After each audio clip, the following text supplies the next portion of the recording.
On les appelle les raspachines. Ces paysans ramassent toute la journée des feuilles de coca servant à fabriquer la cocaïne. Nous sommes dans la vallée du Cauca, dans les montagnes tropicales du sud-ouest de la Colombie. Avec 4 récoltes par an, le kilo de feuilles de coca se vend moins d'$1.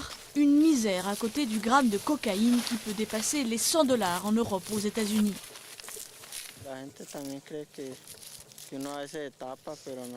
C'est difficile, les gens pensent qu'on se fait un max de fric.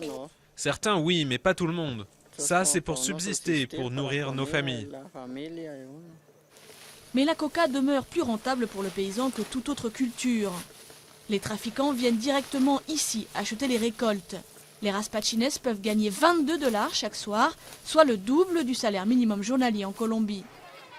De quoi convaincre les adolescents de déserter cet établissement scolaire.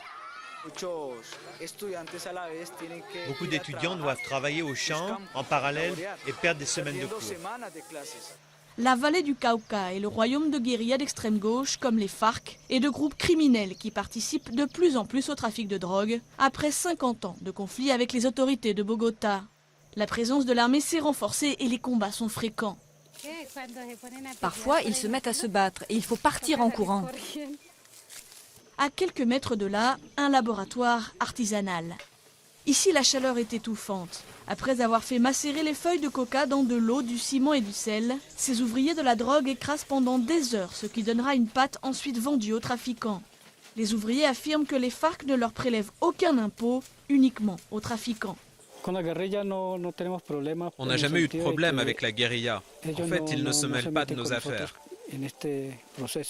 En revanche, ils en veulent au gouvernement qui a intensifié sa lutte contre la culture de coca ces dernières années avec l'aide des États-Unis.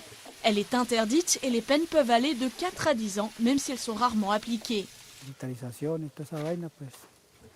La militarisation et tout ça a fait que notre situation économique s'est compliquée par ici, parce qu'on ne peut pas bien commercialiser le produit. Ils affirment avoir demandé de l'aide pour des cultures alternatives, en vain. Il semble déjà trop tard pour les habitants du Valle du Cauca. Ils sont persuadés que leur avenir est entièrement lié aux cultures illicites.